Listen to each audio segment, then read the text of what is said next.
Serial बेवजह की बहू के आने वाली इसमें आप देखेंगे कि जब जमाल अजरा से कहता है कि अजरा, मेरा ख्याल है कि फूफो जान बिल्कुल ठीक कह रही हैं कि तुम्हें कुछ दिनों के लिए चले जाना चाहिए यहाँ से अपनी माँ के घर। ये सुनते साथ ही अजरा कहती है कि अरे जमाल, तुम्हें खुद को ख्याल आया होता तो मैं खुशी खुशी भाग के अपनी माँ की मदद के लिए चली जाती, लेकिन फूफो के कहने पे बहुत ही ज्यादा हैरानगी हो रही है। तो सुनते साथ ही जमाल कहता है कि फूफो ने ये कहा है कि तुम्हारी माँ अकेली होगी, कैसे संभालेगी तुम्हारी भाभी को। तो सुनते साथ ही अजरा कहती है कि अगर इतनी ही ज्यादा हमदर्दी आ रही है ना फूफो को, तो जरा जाके खुद थोड़ा सा काम करवा दें, वैसे भी यहाँ पे सब कुछ संभल तो रहा है। तो इसके साथ ही जमाल कहता है कि तुम तो बुरा ही मना जाती हो, बड़े होने की हैसियत से उन्होंने ये घर संभाला हुआ है, तुम अगर वहां थोड़ा सा टाइम दे दोगी तो क्या हो जाएगा। दूसरे सीन में आप देखेंगे कि उधर जब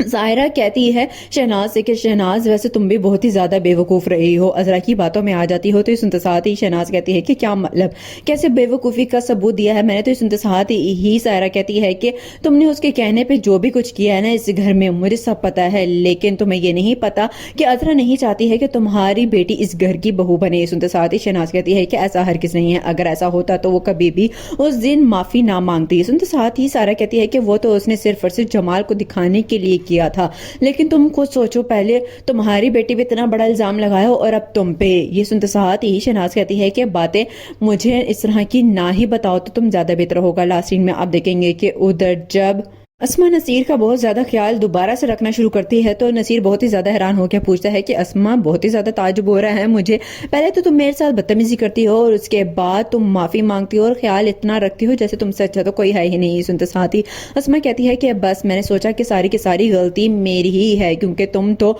मेरे ऊपर एक लफ्ज भी नहीं उठने दे रहे थे मिसेस तोकीर के सामने। तो सुनते साथ ही नसीर कहते हैं कि ये सारा का सारा तुमने खुद सोचा है या फिर तुम्हारे दिमाग में डाला गया है। ये सुनते साथ ही अस्मा कहती है कि अगर आपका पूरा का पूरा ध्यान अजरा भाभी की तरफ है ना, तो हाँ, उन्होंने ही मुझे समझाया है।